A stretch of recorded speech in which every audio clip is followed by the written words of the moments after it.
My family went bankrupt and my father forced me to remarry. They fell in love with the gentle and refined older brother, but I fell in love with the hot-tempered and erratic younger brother. Darcy blocked me in the room, grabbed my wrist and asked coldly, "Edith, are you crazy? The man you should marry is my brother." I looked at the man who had gone nearly insane after my death in my previous life and who had risked his life to avenge me. "Darcy, you're crazier than I am." Hello, everyone. Welcome to my channel. Subscribe us to read wonderful novels every day. Now the story begins. I don't like Edward. I like Darcy. As soon as I finished speaking, everyone at the table changed their expressions. "You kid." My mother pulled me hard and asked me what nonsense I was talking about. My father also frowned and lowered his voice to tell me to stop making trouble, because in their eyes, Edward is outstanding and excellent in everything. Darcy was the exact opposite, manic, violent, and accomplishing nothing. When Darcy, who was sitting across from me, heard what I said, he was also confused. The fork in his hand fell onto the plate with a clang. Only Edward managed to maintain his composure and gave a stiff smile. "That's not bad. That's a good thing." The Ferdinand couple next to them turned pale, but they kept silent. After all, even though my family went bankrupt, my father's position in the securities industry is still there. Ferdinand's family is currently stuck in a critical phase of a major project, so it is impossible for them to fall out with us. "Let's eat first. The food is getting cold." Thinking of the fact that Darcy seemed to have stomach problems since childhood, I said this lightly. No one said a word at the table, and everyone lowered their heads one after another. Darcy had a gloomy face and just kept eating, as if he hadn't eaten at all. I felt like laughing and couldn't help but curl the corners of my lips. "Darcy, haven't seen you for a long time." As you can imagine, the meal was unpleasant. In the end, Darcy and I were the only ones still eating, one slowly and the other wolfing down our food, as if he hadn't eaten. He didn't dare to look up. I glanced at Darcy, who was looking down, then stood up and asked if I could use the restroom. Then he walked towards the corner with ease. But just as he washed his hands and was about to go out, a tall figure flashed in quickly. "What did you mean by that?" Darcy frowned and leaned against the wall with a sullen face and asked me. I watched him tilt his head and smile. "Literally, I don't like Edward. I like you. If I have to marry, I choose to marry you." Darcy was stunned and looked at me as if I were a fool. "You don't like Edward, but you like me. Are you sick?" I twitched my lips and was at a loss for words. After all, in Darcy's eyes, where his brother is, he is just a foil. How could anyone choose him when they didn't like his brother? Before I could reply, Darcy's face darkened, as if he was sure that I was playing a trick on him. The next second, he punched the wall next to me with a fierce look in his eyes. "Edith, I don't care what your intentions are. Just stay away from me. Otherwise I will let you know how to write the word regret. Do you understand?" I looked at the gloomy man in front of me, and Darcy from my previous life suddenly flashed through my mind. 3 days after my death, my broken body lay unattended in the morgue. It was he who found me. Tears fell on me drop by drop, and finally he hugged me with red eyes. He said, "Edith, don't be afraid. I'll take you home, and I'll never let anyone hurt you again." My vision suddenly went blurry and I couldn't help but tremble. Darcy panicked when he saw this and subconsciously tried to distance himself. "You." The next second, I grabbed his collar and pulled him closer. Her lips almost touched the corner of his. "Darcy, why can you like me but I can't like you?" "I just like it." Darcy was dumbfounded. His eyes widened, and he dared not touch me in a surrendering gesture. "When the hell did I say I like you? You really don't like it." I stared at him intently, and after a moment, the corners of my lips slowly curled up.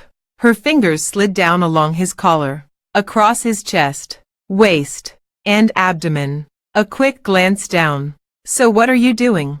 There was a loud bang, and Darcy blushed from her neck to her ears, pushed me away suddenly. "Are you crazy?" There was fear in his eyes, and he quickly moved 1/2 meter away from me, as if his hair stood on end.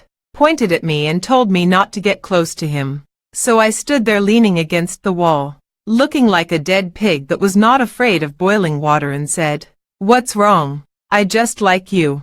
Your parents asked me to pick it. I chose you. You are totally unreasonable." Darcy was so angry that his forehead turned black. He frowned and asked me if I was mentally ill. I laughed even harder and said, "Yes. I have a disease that will kill me without you." Darcy tilted his head and cursed. "Fuck." The tips of his ears turned red and blood dripped. "Darcy, what's wrong?" Just then, Edward's voice suddenly came from the living room. Darcy's expression changed slightly, and he gave me a warning look. "I don't like you. Go out and don't say anything about choosing me." After saying that, he turned and left. But instead of going to the living room, he quickly went upstairs. I looked at his fleeing back, and an indescribable bitterness spread through my heart. This is the man who died without a complete body for me in the last life. The blind date ended in a bad mood, and when I got home my parents gave me a good scolding. They said I was blinded by greed. Edward had such good conditions, but I fell in love with Darcy. "I think you don't know what's good for you." My father was furious.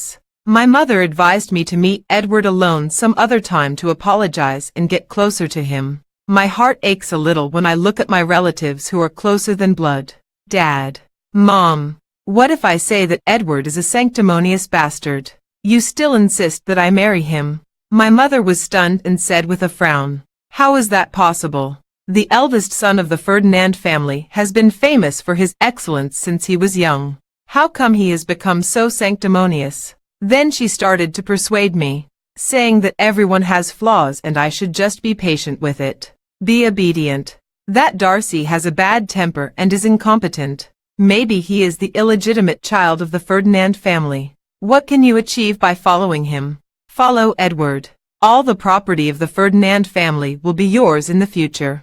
Watching my mother's earnest persuasion, I suddenly remembered, in my previous life, when I was abused and beaten half to death by Edward, they also advised me to be patient. But they don't know what kind of torture I went through.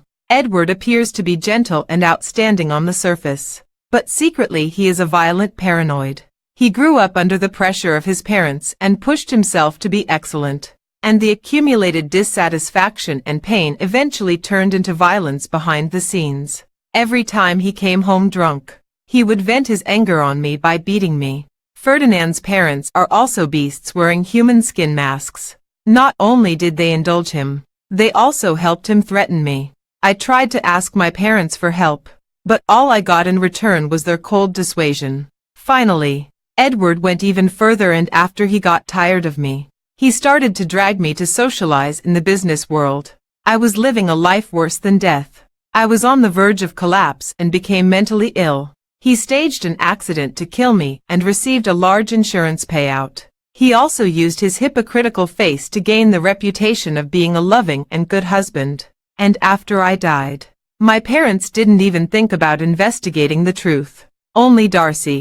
He went crazy after my death, bit by bit, step by step, driving those who harmed me into a dead end. Finally, he jumped into the sea holding my ashes. I closed my eyes and my heart grew colder. In this life, I only want Darcy. I got hooked on Darcy and would always go to him under the pretext of looking for Edward. He was so annoyed that he drove me away with a gloomy face several times. Finally, he just started avoiding me. But after living a new life, I know a lot about him. It was easy to find him at the racing club.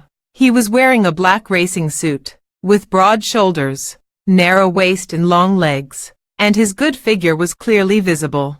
This is way more extreme than just wearing gray sweatpants. I narrowed my eyes, gritted my teeth and cursed him for being disrespectful. When I walked over, I saw several men and women just walking over. One of the girls was about to hug him. I took a big step forward and put my hands around Darcy's neck. "I'm sorry, but my fiancé doesn't like other women touching him." With just one sentence, everyone present changed their expressions. Darcy blushed, pushed me away and said, "What nonsense are you talking about?" Then I stammered as I introduced myself to others, saying that I was his friend, not his fiancé. The people around him looked at each other subtly, laughed and changed the subject without asking any more questions. The girl who was about to look for Darcy came up again and asked Darcy to take her for a ride. Darcy gave me a hesitant look. I smiled and said okay. Then he raised his hand and placed it on the shoulder of a boy next to him. "Brother, can you take me for a ride? I've never played this before, and it looks exciting." The boy's eyes lit up, and he smiled from ear to ear, saying, "Of course." I turned around and prepared to follow him. The next second, his arm was pulled away by a strong force. Darcy pulled me to his side with a dark face. "I'll take her." I curled my lips and smiled. In the next few days, no matter where Darcy went, I was always the first to find him. He was sleeping at home, so I went upstairs and pulled off his quilt. Whenever he goes out to play, I follow him closely. I just like to see him getting extremely angry, yet not willing to be mean to me. After a few days, the way he looked at me changed. Finally, he warned me fiercely that if I followed him again, I wouldn't blame him for being rude. I was very curious about how he was going to be rude to me, so I went to the bar where he was hanging out that night. He seemed not surprised at all, and did not chase me away right away. Instead, they let me sit down and drink and play games with them. As for the wine, it must be strong liquor, and the game is the cliched truth or dare. What I didn't expect was the girl who dared to sit next to him. It was obvious at first glance that the girl had been coveting him for a long time, and half of her body was almost pressed against him. After losing a game, someone urged the girl to kiss Darcy. The girl's face turned red, and she looked at Darcy and said that this was not good. Darcy's expression was murky, but she didn't refute it immediately. The booing became even louder. Seeing that girl turned her head to look at Darcy again, I suddenly understood what Darcy meant. He wanted to use this girl to force me away. I took a deep breath and felt a little angry. I knew Darcy pushed me away again and again because he felt he couldn't control his mania. Worried that it would hurt me, and even more worried that I would regret it. After all, in his eyes, he was just a useless person who had accomplished nothing. Although he doesn't like Edward either. At least Edward is excellent and can bring me happiness in the eyes of others. But what about himself? Doesn't it hurt him to see me with Edward? I closed my eyes, and when I opened them again I suddenly stood up. The next second, I lifted my legs and sat on Darcy in full view of everyone. Glancing at the person next to me, I said, "I'm sorry, sister. He's mine." Suddenly, there was dead silence all around. Darcy's face turned pale and he stared at me, speechless. I lowered my head slowly and saw his Adam's apple roll suddenly. "You, what are you doing? You." After I finished speaking, I bit his lips. For a moment, I felt like the person under me had stopped breathing, but his hot chest reminded me that this man was alive. Even as I pulled away, Darcy's eyes remained wide open, as if the sky had fallen. I was amused and puzzled, and then suddenly felt sad. Darcy kissed me. After I died in my previous life, after he had suppressed it for so long. It's a pity that I had lost my temperature at that time and couldn't feel his warmth. When I came to my senses, Darcy's face had turned red and white, and she angrily asked me to get out. Then he jumped up and rushed out. "Where are you going?" "Toilet." Darcy slammed the door and threatened me at the end. "You, don't follow me." I let out a sound and leaned back on the sofa. But the corners of my mouth couldn't fall. How can he be so cute? Why didn't I find out sooner? After Darcy left, the others couldn't help but talk about me. I stood still like a mountain. The girl just now seemed very unwilling. She bit her lip and asked what the relationship between me and Darcy was. I glanced at her and said, "Didn't I see it just now? But Darcy has never mentioned you before." "So what?" I looked at the girl and said, "So you think he likes you?" "Sister, don't deceive yourself about emotional matters." After saying that, I stood up and walked to the sofa on the other side, trying not to see it. However, what I didn't expect was that someone would come up to me and talk to me without any eyes. The man looked at me in a lewd manner and said he wanted to buy me a drink. Then he put his hand on my shoulder. As soon as I frowned, I heard the sound of wind breaking through the air behind me. Before he could turn around, the man next to him was knocked to the ground by a punch. Darcy grabbed his collar and said in a deep voice, "You're fucking crazy." The man was nearly knocked unconscious, but after coming to his senses he began to struggle. "Are you fucking sick? What does it have to do with you if I buy her a drink? Let her go." Darcy's face turned cold and he punched down decisively again. "Say it again, if you dare." Seeing that Darcy looked a little strange, my heart sank and I stood up. The man who didn't want to be beaten was very stubborn and kept provoking Darcy regardless of the consequences, shouting and calling him sick. The next moment, Darcy's expression changed completely. He grabbed the wine bottle next to him and smashed it hard on the man's head. Then he started punching the other person on the head. Blood splattered and screams broke out everywhere, and the scene soon became chaotic. Seeing the man on the ground almost suffocating from the beating, I gritted my teeth and rushed over to hug Darcy. "That's enough. Stop hitting me." Darcy ignored me and swung his elbow across the side of my face. I endured the pain and continued to call him, turning his head over with all my strength as if risking my life. "Look at me, Darcy." Darcy's fist suddenly stopped in the air, and his dark and empty pupils shrank rapidly. After a few seconds, his breathing slowed down. I breathed a sigh of relief and pressed him to my chest. "It's okay. It's okay now." With my constant comfort, Darcy finally calmed down. The whole person was calm to an almost eerie degree. Soon the police arrived and I went with them to take a statement. He was very quiet throughout the whole process, said everything he needed to say, and finally paid the fine. Until I came out of the police station, he suddenly tilted his head and asked me, "Aren't you afraid of me?" I shook my head. I wanted to speak again but he interrupted me. "Edith, I have a disease here. Do you understand?" He tapped his temple, stared at me with his dark eyes, and said word by word, I couldn't control my violence. "You chose me. Aren't you afraid that I will beat you to death one day?" I opened my mouth and said, "You won't." He asked me why I thought he wouldn't. "I can continue to be free without you. But with you, I have to pay attention to myself and control myself all the time. You're just a burden. Understand?" My heart sank, and I looked at the person in front of me and said, "Do you really think so? What if I say that your brother is a hypocritical beast?" There was a dark color in his eyes and his brows furrowed a little, but he didn't say anything for a long time, as if thinking about what I meant by this. I looked at the person in front of me and nodded after a while. "Good. You like me to choose your brother?" "Right. As you wish." On the third day after the falling out with Darcy, Ferdinand's family held a birthday party for Edward in advance. Many upper-class people came to the banquet, and my parents naturally took me with them. However, what I never expected was that they had actually agreed with Henry and his wife to make a condom for me. Just when I was off guard, Edward stood on the stage and said he had good news to announce. Then he smiled gently and looked at me. "Edith, come up." I stood there holding the wine glass. My brows furrowed little by little, but before I could even react, my parents pushed me onto the stage. There was warm applause from the audience, followed by a burst of discussion.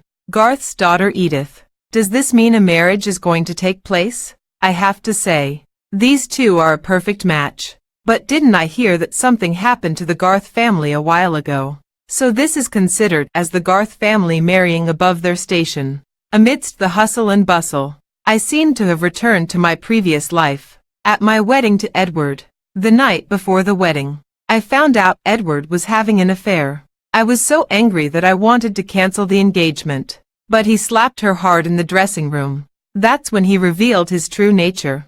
But by then, I had no way out. The moment I stepped onto the red carpet, I tried hard to hold back my tears. I really want someone to come and save me. But no, Darcy had already left the scene frustrated before that, and I didn't even notice him. Now standing on such a stage again, I feel almost suffocated. Edward dared to push me to this point because he knew I had no way out.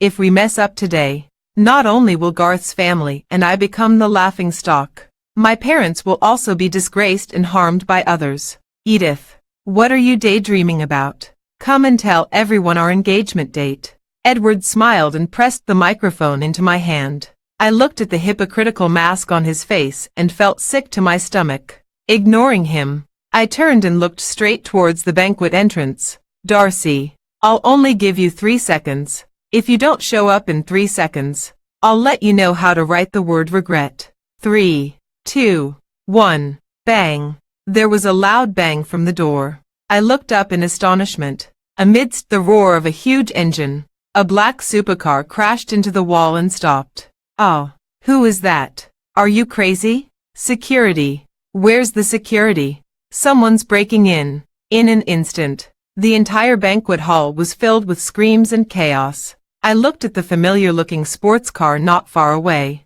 and my eye twitched violently. I asked you to come here, but I didn't ask you to fly over. The next second, the car door opened. A long leg wrapped in a black racing suit with red stripes stepped down. Then it goes all the way up, revealing a slender waist and well-defined chest muscles. Darcy had a black coat draped over his shoulders and raised his hand to take off the helmet on his head. His slightly wet hair swayed slightly, and his sharp black eyes looked straight towards me. The moment our eyes met, I gasped. Damn, why is my man so handsome? The second son of the Ferdinand family. Is he crazy? He actually drove his car in here. Where is his manners? Education. Haven't you heard that the second son of the Ferdinand family is a violent maniac with mental problems? Oh my God. It seems that calling him a violent person is an understatement. There was a lot of discussion around, and Edward next to me also frowned. Darcy, you, elder brother. Darcy interrupted, looking at Edward, and said word by word, "It's not good to steal my people while I'm away." Right. With just one sentence, the audience fell into dead silence. My parents and Ferdinand and his wife were shocked, while the other guests were confused. If I remember correctly, I think I was the one Edith chose to marry. Darcy looked at me again, his dark pupils emitting an extremely soft yet sharp dark light. In full view of everyone, he walked towards me step by step. "What do you say, Miss Edith?" After saying that, Darcy stood in front of me, bowed slightly and made an inviting gesture towards me. I looked at his open hands and my heart started pounding. My eyes suddenly felt dry. It was as if at this moment I had crossed the torrent of time and was once again standing on the stage of the wedding in my previous life. But this time, someone came to rescue me. Yes. The moment I gave my hand to Darcy, he immediately held mine tightly. The warmth from my hand spread all the way to my palm, and I finally felt my rebirth at this moment. The nightmare of my previous life is gradually fading away from me. Future. It was Darcy and I holding hands tightly. Edith. Seeing that Darcy and I were in love, Edward couldn't help but frown. But before he could say anything else, Darcy snorted and pulled me over. Without paying any attention to anyone else, he took me out of the banquet hall. I originally wanted to stay for a few minutes to clean up the mess, but looking at Darcy's resolute profile, suddenly I thought, forget it. Is there anything more important than him? Following Darcy out the door, we saw another new sports car parked nearby. There was a man sitting inside, also wearing a racing suit. He was stunned when he saw Darcy bringing me out. Fuck. Are you serious? Darcy, you're taking my sister-in-law away now. Stop talking nonsense and get out of here. Darcy frowned impatiently, snatched the car keys from his hand and pushed him out. The car is inside. Go and drive it yourself. I'm leaving first. As he finished speaking, he had already pushed me into the passenger seat. I was so confused that I didn't even bother to fasten my seatbelt. TSK. Darcy suddenly became even more impatient, and leaned over with a sullen face to help me button it. I didn't expect that after pulling it several times, the seatbelt got stuck. He stopped half of his body in front of me, neither moving forward nor backward, and his ears turned red. What the hell? I chuckled and my chest accidentally rubbed against his arm. Almost instantly, Darcy bounced back to his original position as if he had seen a ghost. You. Do it yourself. He was almost smoking. His face was dark, with a hint of red. The man outside the car was stunned. I coughed lightly. stopped laughing, and fastened my seatbelt myself. The next second, the car drove out with a hum, which was quite a risk. I tilted my head slightly and couldn't help laughing at Darcy's blushing face. After a while, the redness on his neck finally faded away. His expression darkened slightly. "What did you mean when you said Edward was a beast the other day? What did he do to you?" The corners of my lips dropped a little, but I still didn't take my eyes off Darcy. "Isn't it a little late to ask me now?" I said slowly that since he had ruined Edward's birthday party, he was tied to me. Darcy frowned and said he didn't mean to make such a big noise. If that fool of a third brother hadn't insisted that I bet on a car with him, I wouldn't have been late. I glanced at the car logo in front and raised my eyebrows slightly. It seems that he got this car by gambling. Suddenly, I remembered that on the day I married Edward in my previous life, he seemed to have been in a car accident. He hasn't touched a racing car since then. I frowned and was about to speak when he interrupted me again. "Also, don't think that I am that to you. I'm trying to help you, and I want to find out what you know," Darcy said, with a straight face and a straight face. "As for helping the Garth family, although he is not as rich and powerful as Ferdinand's family, he will do his best." I looked at him, narrowed my eyes, and said nothing. Seeing that I didn't move, he frowned, hesitated for a while and said, "It's okay if I don't want to marry him. I'll help you think of other ways." "Darcy, say one more word and I'll fuck you right here." I looked at Darcy coldly and said, for 3 full seconds. The car was dead silent. Darcy turned his head mechanically, his eyes wide open with a hint of confusion. The rest were all horrified. "You are so shameless and irresponsible that you say such things even now." "No, that's not what I meant." "What do you mean by not that? Have I burdened you, troubled you, or forced you?" I narrowed my eyes at Darcy and moved slightly closer. "Why bother attending the banquet if you don't want to get married? I feel so wronged. Why don't you just send me back to Edward? The worst that can happen is that I will die. It's better than being disliked here." Darcy was so dumbfounded that he didn't even bother to look ahead and spoke to me anxiously. "What nonsense are you talking about? Life or death?" I said that's not what I meant. He explained to me in a panic and almost bit his tongue. I looked at the face of the person in front of me, and suddenly I felt a little reluctant to tease him. But if what he said wasn't so irritating, I wouldn't have deliberately provoked him like this. Thinking of the crazy things he did for me in my previous life, I closed my eyes and said, "Enough." Darcy paused. The next second, I leaned over and kissed him hard on his lips. With a hissing sound, the tires slipped violently. Darcy swerved and pulled over to the side of the road. "Edith." After shouting at me angrily, Darcy stared at me but couldn't say anything. Finally, he blushed and uttered, "Do you know that what you did just now was very dangerous?" I raised my eyebrows and said, "Of course I know, but rather than having you send me back, I'd rather die with you." With a click, the seatbelt slipped off. Before Darcy could recover from his shock, I moved sideways and pushed him down on the seat. Glancing at him, I slowly leaned forward. The corner of her lips brushed across his lips, nose, eyes. Finally, she bit his ear. Mute opening. Being a playboy is at least better than being a resentful and evil ghost. The moment he finished speaking, I felt a change in Darcy. His body became tense and stiff. With a smile on my lips, I held down his madly beating heart and gently called his name. Ah Yen. The driving seat was small and the temperature suddenly became scorching hot. Darcy's hands on my waist tightened little by little. With a scorching heat, I looked at his Adam's apple which was rolling wildly due to nervousness, and kissed him with a chuckle. Boom boom boom. "Hey, parking is not allowed here. Didn't you see there?" Before he finished speaking, the traffic police outside the car window froze in place. The 6 eyes met, and there was dead silence. I slowly raised my eyebrows and thought to myself, "Uncle, you are already an adult. How come you don't have any tact at all?" Darcy, who was underneath him, came to his senses and exploded. He was trying frantically to restore the scene to normal, but the more he hurried, the more his hands would touch places that shouldn't be. In the end, the whole person is going crazy. The traffic police outside couldn't bear to watch and turned his head silently. Well, just drive away as soon as possible and remember to pay the fine later. After saying that, he left with a red face and cursing. Inside the car, I sat back in the passenger seat with some regret. Are you going to take me back? Darcy, no. Oh, do I need to emphasize to you that I want to be with you? No, you don't need to. Okay, can we go home now? I'm tired.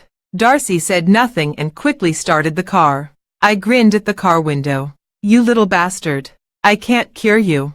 After Darcy and I left, Edward cleaned up the mess. In order to maintain his good image as a modest gentleman, he announced to the public that the person I chose was his younger brother.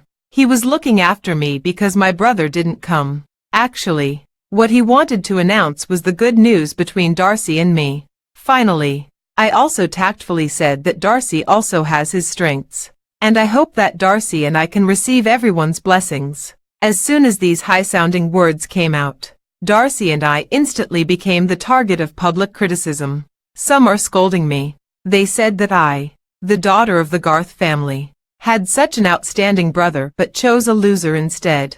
Some were scolding Darcy and listing all the outrageous things he had done over the years, mocking him.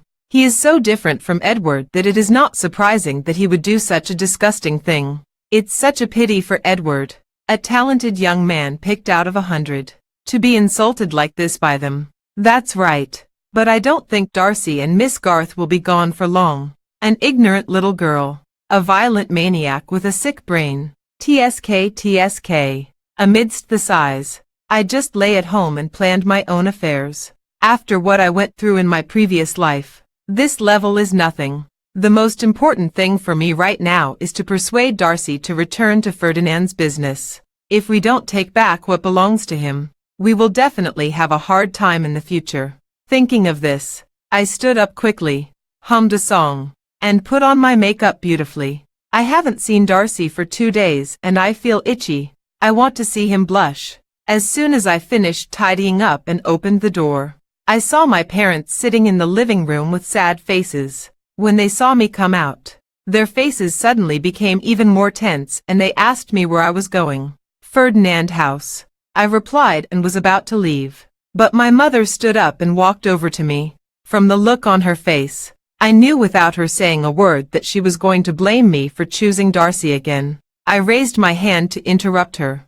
Mom, don't worry about the problems at home. Ferdinand's family won't hesitate to help solve them. As for the rest, I looked at my mother and said word by word, you didn't care about me before, and you don't have to care about me from now on. I will provide you with a life of plenty, food and clothing, nothing else. After saying that, I strode away without looking back. After I died in my previous life, my soul has not dissipated for some reason, so I can see what Darcy did for me. I saw my parents too. I saw that they were sad for me for a while, and then I went abroad on the advice of Ferdinand's family. Later, he adopted a godson abroad. It didn't take long for me to get over the shadow of my death. I should have guessed it. Even though I am the only daughter of the Garth family, they don't love me. I am insignificant in the face of money and power. Besides, they don't like daughters and think they will get married anyway. If my father hadn't been unable to have another child due to health reasons, they wouldn't have had me as their only child. So I didn't expect them to be in much pain after I died. But when I really saw their indifference, I felt so painful that my heart trembled. At that time, I felt that there was no point in living again, until I saw Darcy later. I watched him cry while holding my body, and watched him completely break off relations with the Ferdinand family, watching him avenge me alone, in order to deal with Ferdinand's family. He even knelt on the ground and begged for help. He was beaten half to death, and his leg, which had already been injured, was completely crippled. My soul was deeply moved at that moment. I swear, I will never let him suffer injustice again. When I arrived at Ferdinand's house, I heard the sound of breaking glass as soon as I entered the door. Then came the angry rebuke from Mr. Ferdinand. If you don't want to be in this house, get out. Who do you think you are? If it weren't for the Ferdinand family, would you have everything you have now? Then came the hypocritical voices of dissuasion from Mrs. Ferdinand and Edward. I pursed my lips slightly, already guessing who they were scolding. But considering Darcy's personality, is he just going to let him scold him? My brows sank and I walked in. I saw the large fish tank in the living room broken and the fish inside fell to the ground. But none of them moved. Looks like he's been dead for a long time. In addition, there was a blood-stained ashtray on the ground.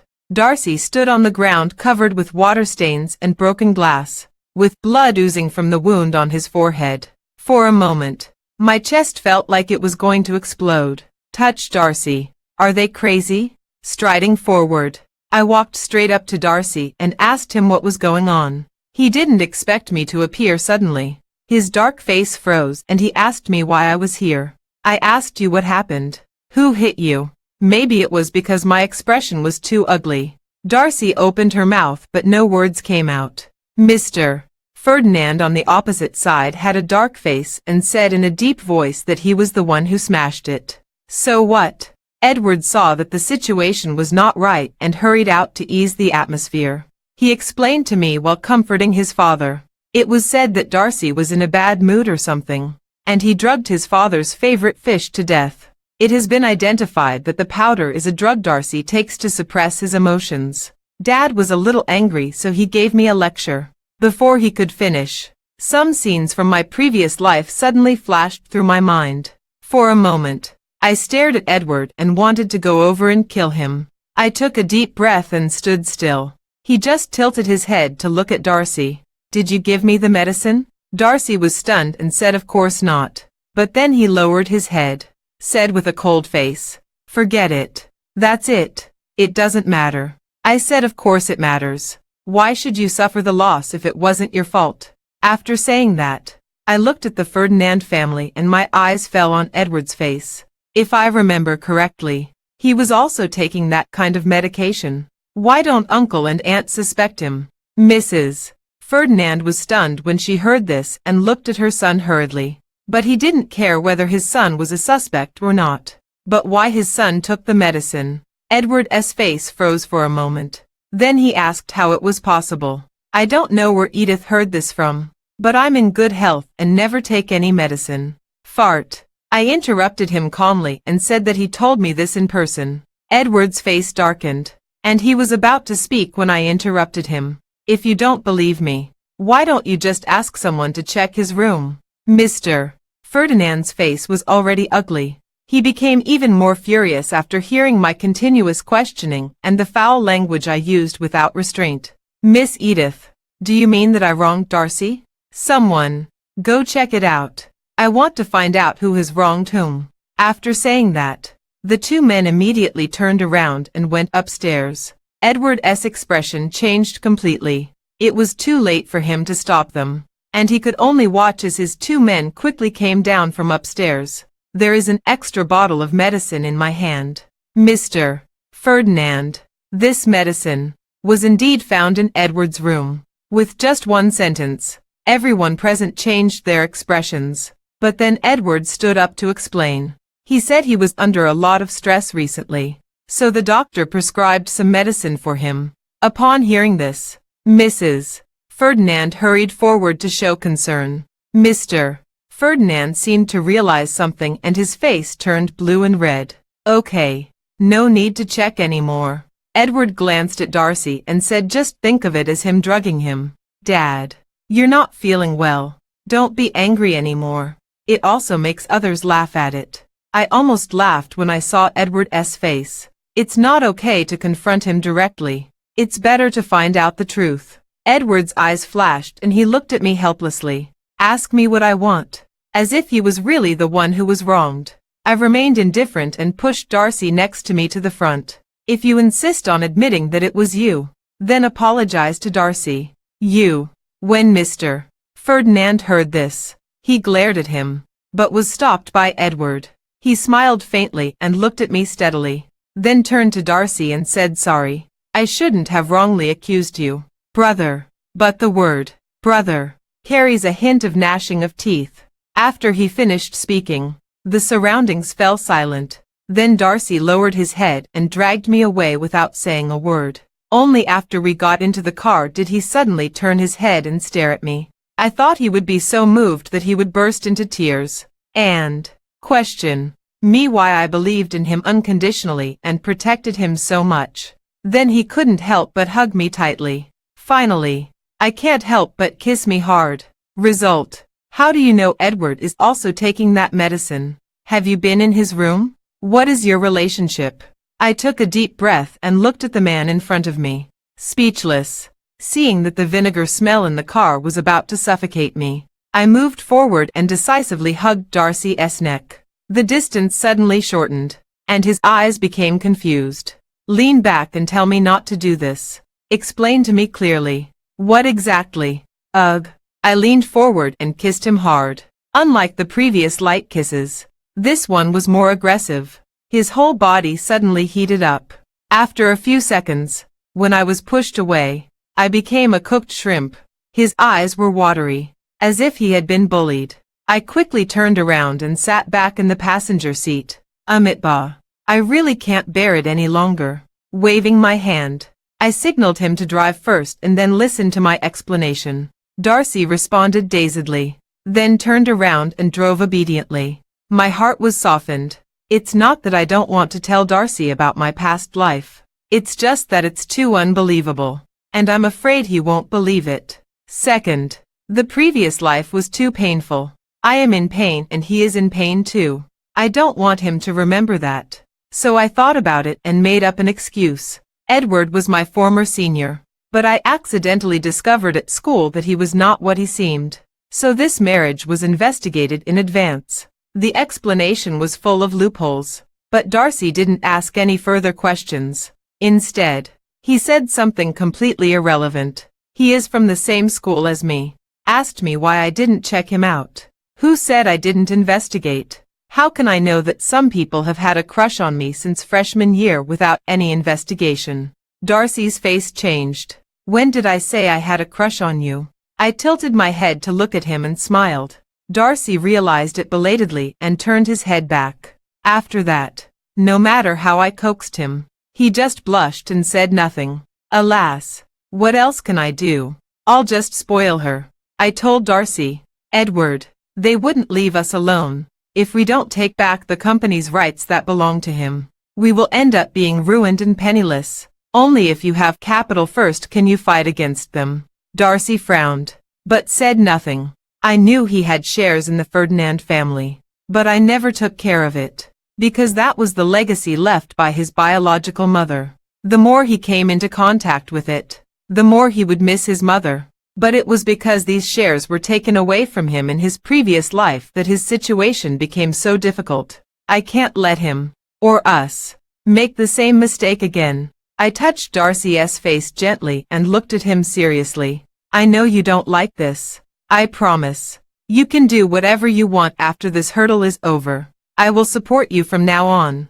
I will always be with you. Darcy was startled, and his pupils trembled violently. The next second, he hugged me tightly in his arms. I blinked, somewhat confused, but he soon let me go and said awkwardly, Who needs your support? I have plenty of skills. It's not that I didn't want to fight before. I was just worried that if something went wrong it would affect the Garth family. Your parents should be very worried now. Right. After a pause, he whispered, If something goes wrong, run as far as you can. You hear me? It was only later that I realized why he endured the abuse from Joe's father at Ferdinand's house. My heart ached, and I raised my head decisively and pecked the man's lips again. I'm already yours. Where else can I run away? Wherever you are is where I belong. Darcy's face was half turned sideways, and his eyes were dark. But a few seconds passed and he held my hand. The force was so strong that it almost crushed the person. Edith, I won't let you lose. The next morning, Darcy and I officially started our plan. In my previous life, Edward gave me to his business partner to play with, and made me work for him like a prostitute, in order to stabilize some of the company's old shareholders. He even sent me to their bed. But it is precisely because of this that I can engrave those people in my heart one by one. I know exactly how much dirt there is in Ferdinand's family. Know who is dirty and who is clean. Which ones are resourceful and which ones are just weak inside. With my reminder, Darcy quickly got hold of several of the bugs. Later, he suddenly showed up at the shareholders' meeting, catching everyone off guard. I followed him as his assistant, and I felt so relieved when I saw Edward and some shareholders' faces changed drastically. Some people judged that Darcy was no longer worthy of being a shareholder because he had not managed the company for a long time. Darcy sneered, dragged out a chair and sat down.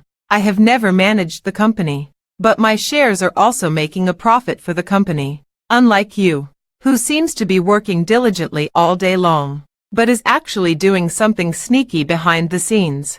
I don't know how much money the company has lost under your rule. It's a miracle that it's still alive today. The old shareholders' faces turned green. He accused Darcy of slander. He said that in the 8 years he had been in Ferdinand's family, the chairman had never spoken to him like that. Upon hearing this, other shareholders began to blame Darcy, mocking him for being uneducated and daring to come here and embarrass himself. Edward, why don't you let someone kick him out? It's disheartening to have someone like him in Ferdinand's family. The old shareholder shouted. Everyone then looked at Edward. Edward pinched his brows with a headache. Darcy, you see, it's not that I don't want you to stay. Well, you go back first. I'll discuss with my parents tonight and see if I can arrange something else for you. You don't need to worry about the company's affairs anymore. Why don't I have to take care of it? You are the only one in charge of the Ferdinand family now. Darcy interrupted him quietly. He said the shares were there and no one had the right to take away his rights. You think I wronged you, don't you? He narrowed his eyes and glanced at the old shareholder, a cold light flashing in his bottomless black eyes. Then look at what these are. Then he raised his chin towards me. Go ahead and throw it in his face. I nodded and walked over with a thick folder. A folder was slammed hard on the old shareholder's face. With a loud bang, the old shareholder fell to the ground along with his chair. You could hear a pin drop in the entire office. I brushed off the non-existent dust on my hands and went back to Darcy with a proud look on my face. Darcy. Darcy gave me a longing look with a capital 6 on his face. Others exploded seconds later. The old shareholder's face is very colorful. After struggling to get up, he pointed at me and Darcy and cursed at me. But at this moment, the document I threw in his face was picked up by the person next to him. That person was the first person Darcy and I approached. He read out the contents of the document with a look of horror, describing how the old shareholders had embezzled money over the years by taking advantage of their public positions. Everything was laid out on the table. The old shareholder was horrified, and by the time he reacted and tried to grab the documents, it was too late. The farce ended with him being taken away by the police. But Darcy's first battle in this company also officially began. Before leaving, I glanced at Edward's extremely gloomy face and slowly raised the corners of my lips. Don't be impatient. It's just the beginning. In the next few days, Darcy and I started to dominate the company. Everyone knew that Darcy was violent and erratic, and there were rumors that he was mentally ill. He doesn't even have to teach people behind their backs. Even if I hit you in front of you, you have to hold it in even if you refuse to accept it. As a result, many people began to feel nervous and walked around Darcy, and those who have problems are trying to get him out. A plan full of loopholes and a well-laid trap. All the projects that are a waste of time and difficult to complete are handed over to Darcy. They decided that Darcy was a loser and was going to screw up everything. However, the plan, which was full of loopholes, was quickly approved after being revised by Darcy, and the practical results are very impressive. He easily avoided the trap and kicked out a few people who were not doing their work, making the department more cohesive, and that project they just couldn't get through. This is because Ferdinand's family's rivals are behind the scenes, and this person is the one I have wanted to meet since I was reborn. Gustav, the president of XY, had always been someone Edward wanted to work with in his previous life. Unfortunately, he looked down on Ferdinand's family and never gave in. Edward even tried to push me in, But unfortunately he was a good man who loved his wife and didn't even touch me with a finger. And this life. After a series of operations by Darcy and I, his position in the company rose sharply. The news frequently reported that the judgment on the second son of the Ferdinand family changed from mentally ill to being in deep trouble. Many people in the industry began to look upon him with admiration, and some even proposed to meet him privately. Because Ferdinand's family has been managed very tightly over the years, many people want to get a piece of the pie but can't find the opportunity. In their eyes, Darcy is a rising star and a soft persimmon that is easy to take advantage of. It's perfect for collaboration. In a short time, Darcy went from being despised by everyone to being a popular partner. But Edward, who was once the center of attention, has now become ignored. After all, at the previous birthday party, I abandoned him and chose his younger brother in front of everyone. Even if he maintains his image, there will be people who will question his ability. Henry was furious when he heard this, but there was nothing he could do. And Edward, after receiving the call that Gustav agreed to meet, Darcy and I immediately prepared to go. I didn't want to walk downstairs and bump into Edward. There was a sinister look in his eyes and fatigue was evident on his face.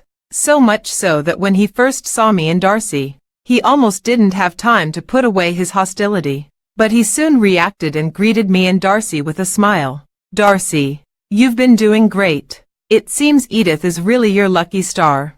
Darcy looked indifferent and raised his eyelids. "What's up?" The smile on Edward's face faded a little and he said it was nothing. "By the way, I heard that you guys are also planning to go look for Mr. Gustav from XY. To be honest, it's hard to get cooperation from him. And Gustav is definitely not a pushover. What bargaining chips do you plan to use to convince him?" Darcy replied nonchalantly, saying that City A had a piece of land up for auction. Edward was stunned when he heard this, then frowned, said that the land had no prospects at all. "Darcy, buying land is a big deal. Don't be willful. Otherwise, if something happens to Dad, if there is no prospect, I will make it possible for him to have a prospect." Darcy interrupted Edward, staring at him with his dark eyes fixed on him.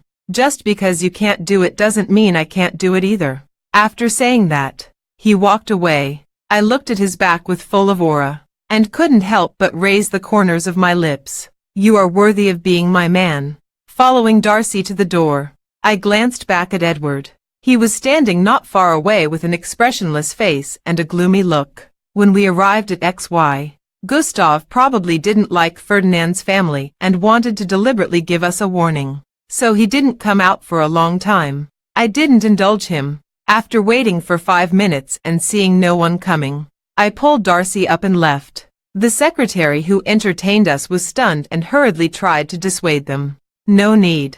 I'll tell you Mr. Gustav. He will soon learn how to write the word regret." After saying that, I winked at Darcy, who got up and left without any hesitation. However, when the elevator door opened, Gustav walked out with a smile. "I've heard that the second son of the Ferdinand family has a bad temper. It seems that he is even worse than that." Darcy ignored him and just gave me a questioning look. I tilted my head to signal him that it was okay. He then gave Gustav a lukewarm greeting. Then we went to the reception room and started chatting with Gustav formally. When he learned that we were going to use the land in City A as a bargaining chip, his eyebrows raised. "That piece of land is said to have a bad reputation. Are you two kidding me?" Darcy frowned impatiently. "Believe it or not." Gustav's mouth twitched. I couldn't help laughing and felt very comfortable. "That piece of land will be developed by the government in the future and become a popular treasure land." This is what I told Darcy based on my memories from my previous life, and he believed it almost without hesitation. After a pause, I spoke slowly. "Mr. Gustav should know my identity. To be honest with Mr. Gustav, Darcy and I's goal is the entire Ferdinand family, so we are naturally sincere enough." I stared at the man opposite me whose expression changed slightly, and whispered, "It all depends on whether Mr. Gustav dares to take this gamble." After saying that, Gustav stared at me for a full 10 seconds. I was about to speak. "Mr. Gustav, have you seen enough? Darcy spoke with a fierce look on his face, a hint of danger in his eyes. What the hell? Gustav almost failed to maintain his domineering image and replied unhappily that he had a wife. Darcy was still glaring at him, jealous. I couldn't hold back my laughter, so I quickly hugged my little wolf dog and said a few words to comfort him. Darcy then restrained himself and urged Gustav, "It's fine if it's okay. If not, we can change people." Gustav's face turned pale and he said, "Okay, okay. Isn't it okay if he has agreed?" At this point, the cooperation was achieved. After coming out of XY, the more I looked at Darcy, the more I liked him. I couldn't help but lean over and kiss him while he was buckling his seatbelt. He glared at me with a dark face and asked me if I knew it was dangerous in the car. "Oh, then we can just go back. What can you do? Can you?" He kept his face red, but could not utter any words of condemnation. I smiled and asked if there was anything I could do, like, not seduce him like that. He suddenly let out a deep breath, and looked at me with his dark eyes. It's obviously my turn to take the initiative in this matter. After saying that, he gently pressed the back of my neck with one hand and lowered his head to kiss me. My eyes suddenly opened wide. For a moment, I felt like countless stars exploded in the corners of my eyes. My heart stopped beating. Darcy kissed me lightly on the lips, tossing and turning but still gentle to the core. My heart was pulled by him and sank completely. Soon, the land in City A was bought by Darcy and I. There was a sudden burst of ridicule and abuse on the internet. This second son of the Ferdinand family is really mentally ill. He bought a piece of land that no one wanted without even looking at it. Alas, the eldest son of the Ferdinand family is so outstanding. Why is his younger brother so inferior? If this Ferdinand family were handed over to him, it would go bankrupt within half a month. For a time, Ferdinand's family also had some complaints about Darcy. Several shareholders even united to drive Darcy out, and called Henry for this purpose. In the conference room, Henry smiled faintly to comfort everyone, but every wrinkle on his face revealed his greed and selfishness. He recounted what Darcy had done these days and commented on it with the words, "It's embarrassing." Turning his head to glance at Darcy, the corners of his mouth twitched slightly. "Don't worry about the company's affairs for now. Just do whatever you want." "What about my shares?" Darcy asked. Looking up, Henry frowned in dissatisfaction and asked what you meant by your shares. "They belong to Ferdinand's family." Instantly, Darcy's face darkened. He didn't say anything, but the chill rising from his body formed an extremely strong oppression. The entire conference room became silent. I'll only say this once. Looking at Henry, whose expression changed slightly, he said word by word, "That's not your Ferdinand's. It's my mother's. You'd better not touch it." Henry opened his mouth. Then his face turned cold and he said that no one cared about his shares. "Edward, he wants to give him cash immediately and get him out of the company." "No." Darcy looked at him coldly and said he didn't want any money. As soon as these words were spoken, the atmosphere in the conference room suddenly became tense. Everyone thought that this meant that they didn't want a small share and were going to get a big one. However, after a moment, Darcy simply made a request to Henry. Henry paused, a trace of confusion flashing across his eyes, but he agreed without much hesitation. Edward next to him frowned tightly and moved his lips as if he wanted to say something, but after seeing Mr. Ferdinand's expression, he finally endured it. I stood aside with a frown on my face, my eyes always fixed on Darcy. As his eyes grew colder, my heart ached. He's not in the right shape. "Darcy, shall we go?" I thought Darcy would hesitate, be reluctant, or even resist me. But soon, he turned around and walked over. He took my hand and walked out openly, but he didn't say a word until he got into the car. The force holding me was a little heavy. I looked down at Darcy's hand and felt pain in my heart. Darcy should be thinking of his mother. It was only after I was reborn that I asked someone to investigate his background. Darcy's biological mother died of mental illness when he was very young. I have seen pictures of his mother. She was a very gentle and beautiful dancer. She has waist-length hair and likes to wear beige long skirts. In the photo, Darcy is wearing a small dress with a bow at the neckline. Exquisite and handsome. He was being held by his mother's hand and was dancing with her as a male partner. It is also the last dance in life. Later, his mother died that winter. But Edward's mother came with her children. What was even more unacceptable to him was that Edward was older than him. In other words, his father had cheated on his wife several years ago. He was in pain, screaming, and collapsing. But he was just a child and there was nothing he could do. He listened to his mother and lived a good life. It's just that there is too much pain suppressed in my heart, and I can't control my emotions anymore. Darcy, I called out very softly, and Darcy immediately looked up and said he was fine. I felt the strength on my hands growing stronger, and I sighed and pressed him into my arms. If you are unhappy, say it out loud. If you are unhappy, curse. Don't suppress any emotions in front of me. Darcy's body trembled violently, and the hand holding me finally loosened. I'm sorry if I hurt you. It's okay. I know you didn't mean it. Darcy didn't say anything, but raised her hands and hugged me. After a few seconds, I heard a suppressed sob coming from my heart. Darcy breathed heavily and wrapped her arms around my waist tighter and tighter. I felt his pain and couldn't help but have tears in my eyes. What a person fears most is not death, but being alive and alone. I am, and so is he. But as long as we hold each other, we will never be alone again. Don't be afraid. I'm here. I don't know how long it took, but the person in my arms struggled slightly. Edith. Boring. I was stunned and let go of Darcy. He quickly pulled away and sat back in the driver's seat. His ears red as if bleeding. The veins on his neck were visible. I looked down at my wrinkled chest and raised my eyebrows slightly. Bored. I see you're enjoying it. Right. Darcy's face suddenly caught fire and he started the car in a hurry. I chuckled, and the gloom in my heart dissipated.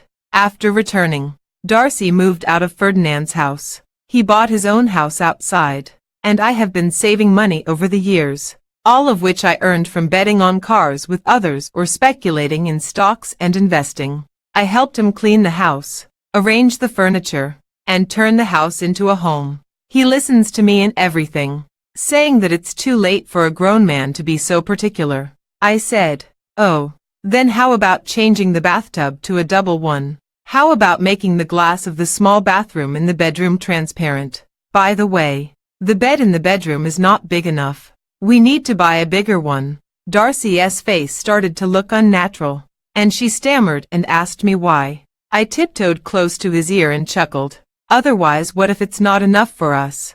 Darcy's whole body tensed up, and his Adam's apple rolled rapidly. I was moved when I saw his shameful little look. I was just about to say I wouldn't tease him anymore, but the next second, he picked me up by the waist.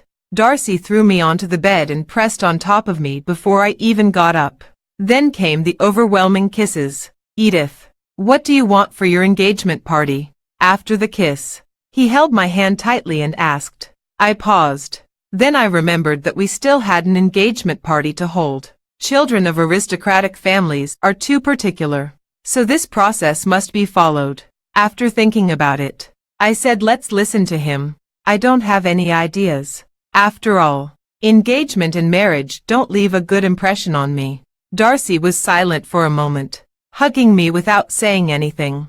Half a month later, it was the day before Darcy and I's engagement party. The internet exploded, because the land that Darcy and I photographed was taken over by the government. They plan to develop the area vigorously and the investment is expected to be huge. The biggest beneficiaries are naturally the owner of the land and related personnel. Darcy and I were at Gustav's small office when he called. Yes, he has his own company. He carved out his mother's shares and ran this company that had nothing to do with Ferdinand's family. Henry was, of course, delighted.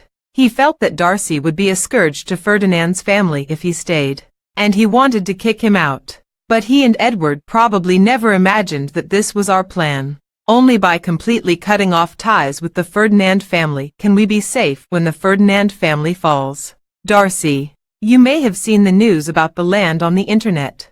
Gustav thanked him and said he was always available if he needed any help.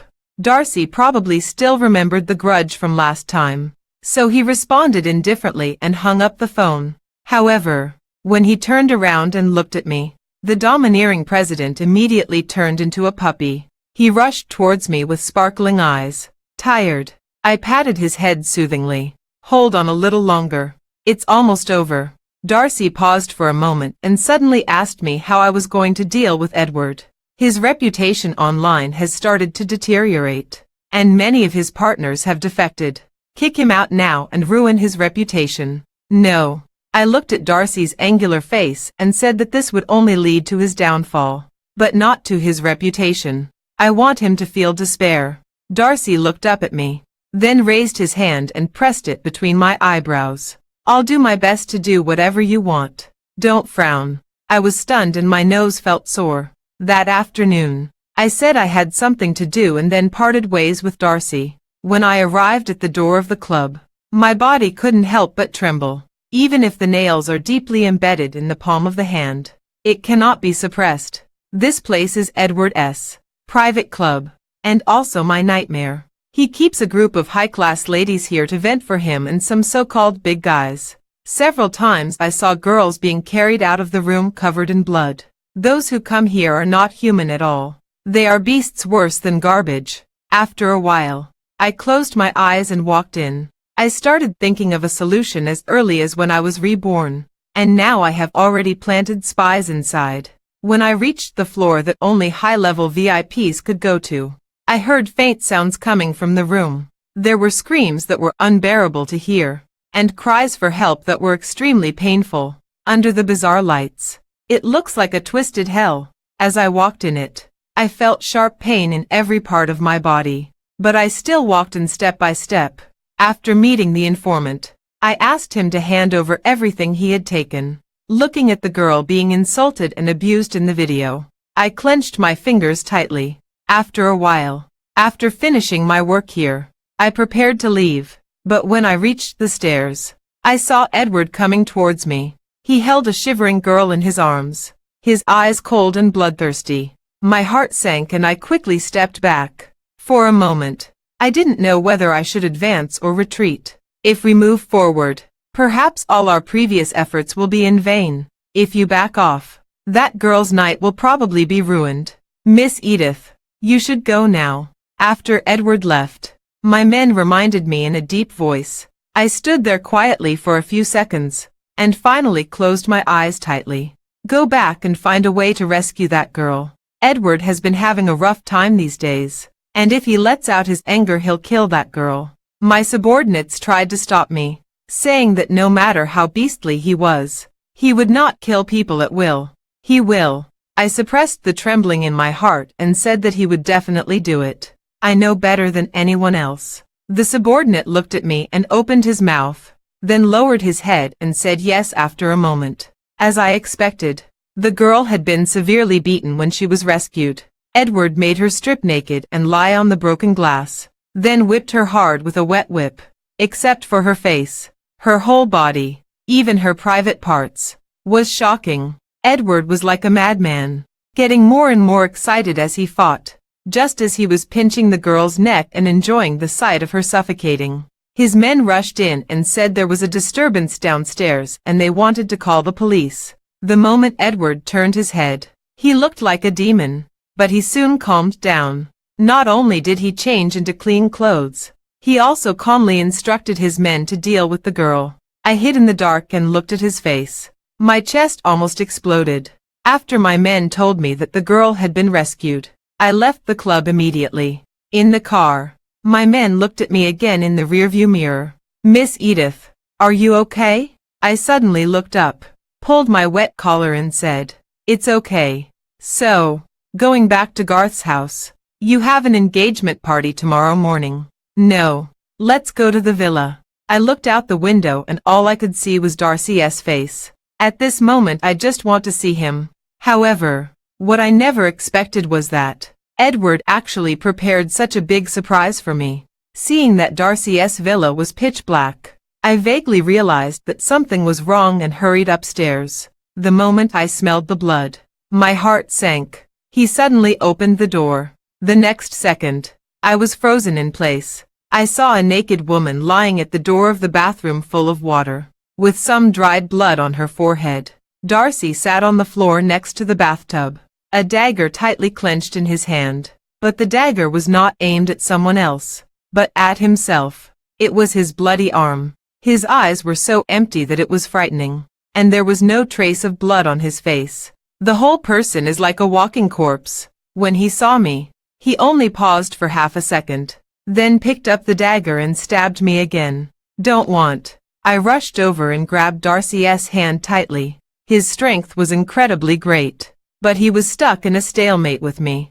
I quickly turned my head and asked my men to go to the car to get the tranquilizer. The men turned around and rushed downstairs. Darcy, it's me. I'm home. I freed one hand and lifted Darcy's face, forcing him to look at me clearly. He was soaking wet, trembling and unable to calm down, but he still turned his eyes to me. Edith, it's me. Darcy looked pained for a moment. He struggled to grab my clothes, but tried to push me away. He kept repeating my name, telling me to go away and that he would hurt me. I said nothing, but just held his hand tightly. Soon the men came in and injected Darcy with a sedative. He was still holding my hand tightly when he fainted. I asked my men to help carry him to the bed and never let him go. After a moment, I spoke in a hoarse voice. See if that woman is still breathing. The men turned around in response. In just a few seconds, countless possible outcomes and alternatives went through my mind. The girl on the ground is not an ordinary person. She is the rich girl who stuck to Darcy in the bar before. Flora, if she died. Miss Edith. I paused and tilted my head. He's not dead. He just has a wound on his forehead. The subordinate paused and said, judging from the physical features, it seems like he was drugged. I blinked and my mind went blank for a moment. Looking down at Darcy's soaking wet bathrobe, I nodded gently. Got it. Get a doctor here to take care of it and test her blood. Yes. The men took Flora away, and the whole room fell completely silent. I stayed beside Darcy, and the chill in my heart spread little by little. If I'm not mistaken, there should be reporters ambushing near Darcy's villa. They were staring at this place eagerly, waiting to uncover the scandal between Darcy and Flora. Let tomorrow's engagement party become the backdrop for Darcy and I to become infamous. I clenched my fingers tightly and slowly lowered my eyes. Edward, since you are so anxious, then tomorrow will be the day you die. More than an hour later, Darcy woke up. He sat up suddenly, hunching his back like a wild leopard ready to pounce. Almost in the next second, the fist was about to swing towards me. However, when he saw who I was, he paused for a moment, then suddenly pulled me into his arms. Edith. Amidst heavy breathing, he said in a deep voice that it turned out not to be an illusion. Edith, I'm sorry. Hearing this, I closed my eyes. My throat was so sore and I couldn't say the words. It's okay. I didn't want to hear Darcy say the next second. You said you didn't like people coming into our house casually. I'm sorry. I stabilized my remaining conscious mind and vaguely realized something. What else? Darcy said in a low voice that there was none. I didn't touch her or look at her. When I beat her, I used an object, not my hands. I was stunned, feeling both amused and helpless. Yet there is a vague sense of joy at having regained something that was lost. I knew that even if Darcy did something to her, I couldn't blame him, but I still feel lucky to know the truth at this moment. Darcy, thank you. Thank you for keeping me at the top of your heart. Thank you for staying sober even at the cost of hurting yourself. Thank you for everything you have done for me. After Darcy woke up completely, Flora downstairs also woke up. She cried bitterly, saying that she was framed and drugged, but he never dared to look up at Darcy. I looked at her and pulled the corners of my lips, wanting to laugh. Darcy has told me the whole story. He came back from outside and saw Flora who was drugged. Flora cried and begged him to help her. He originally didn't want to pay attention to it, but he discovered the reporter hiding in the dark. If Flora were allowed to leave like this, there is a high probability that the girl's reputation would be completely ruined. You might even be targeted by someone with ulterior motives. He had no choice but to bring her into the villa, but forbade her to go upstairs. Unexpectedly, this woman was so reckless that she took off all her clothes and went upstairs to seduce Darcy. Darcy accidentally inhaled some of the powder when he took her out of the car, and his mental state was already fragile. So when he saw Flora, he didn't even hesitate. He picked up something and threw it at her. But under the stimulation of blood and drugs, his own emotions were also aroused. In the end, I can only stay awake by hurting myself, thinking of the glaring wound on Darcy's arm. My heart ached. Glancing coldly at Flora, I threw Edward out. Tell her that it was Edward who wanted to trick her. But you remembered it. If you hadn't been so shameless, this wouldn't have happened at all. Flora bit her lips hard, looking pitiful.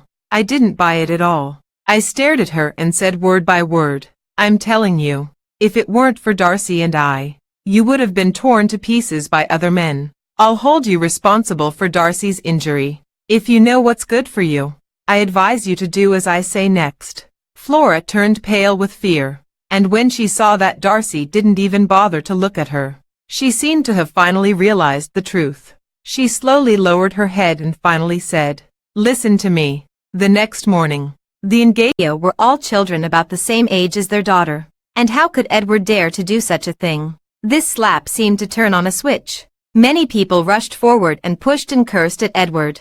Edward was in a state of disarray, his face full of fear. He dodged and pushed desperately, trying to squeeze out of the crowd. But I failed several times. Under tremendous torture, he let out a heart-wrenching roar. At the same time, sirens were heard outside. Edward escaped. When the police arrived, he slipped away from the crowd in the chaos. But I had already cut off his other escape routes, leaving him with only one dead end. I told the police that he might flee abroad by water. The police were skeptical, but they quickly sent someone there. Darcy and I stayed in the banquet hall until all the guests left. We stood on the stage, put engagement rings on each other's fingers, and kissed gently. Realizing that Darcy was still not right, I couldn't help but frown and asked him what was wrong. Seeing that I was unhappy, he held my hand tighter. After my repeated questioning, he finally said that he knew about my visit to Edward's underground club last night. I was silent for half a second and asked him, what next? Anger suddenly burned in his eyes again, and he said in a deep voice that he had also seen the girl I rescued.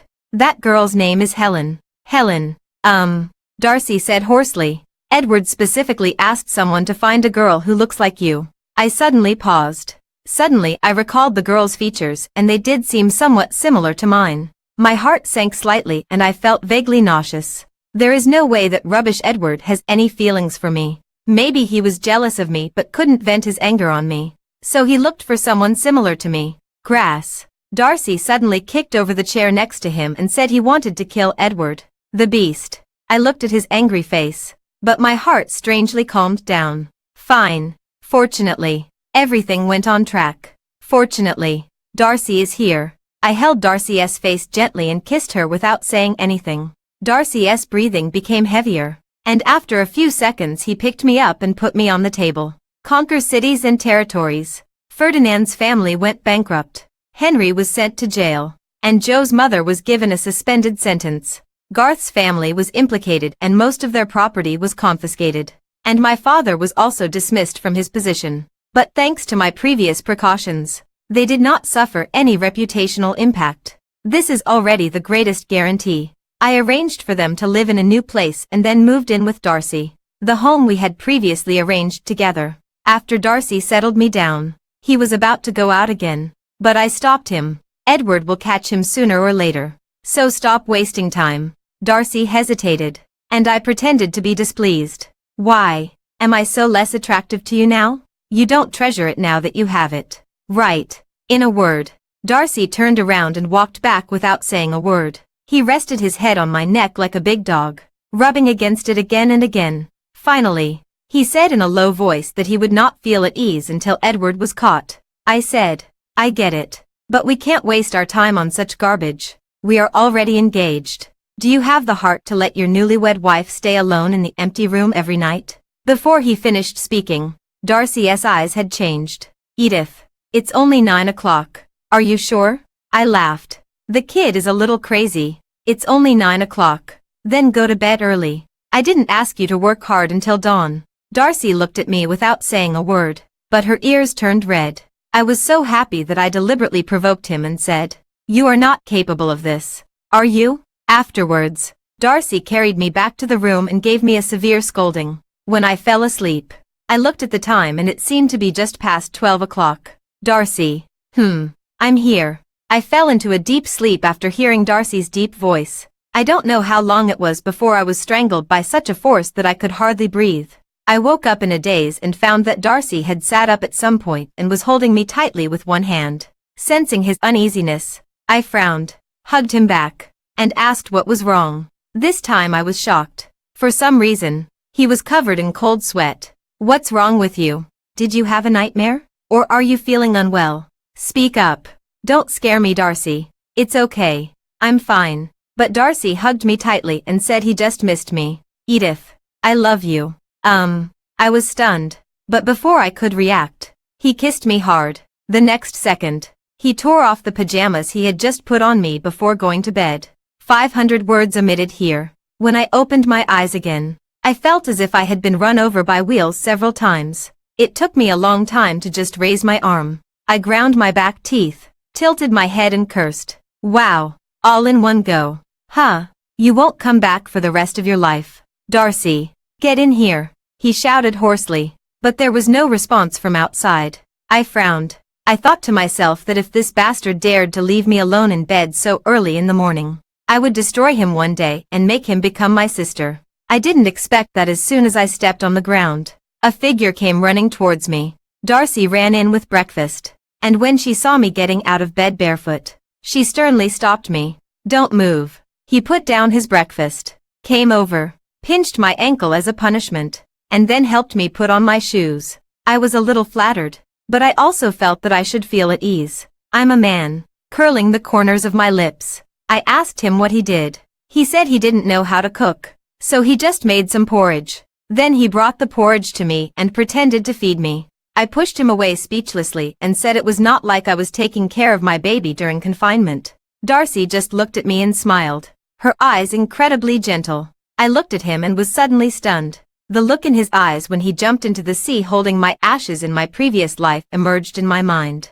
Almost exactly the same as now. My heart felt warm and I leaned over and hugged him gently. Edward is dead. He died at 5 o'clock in the morning of that day. It is said that he died on the way back from being captured.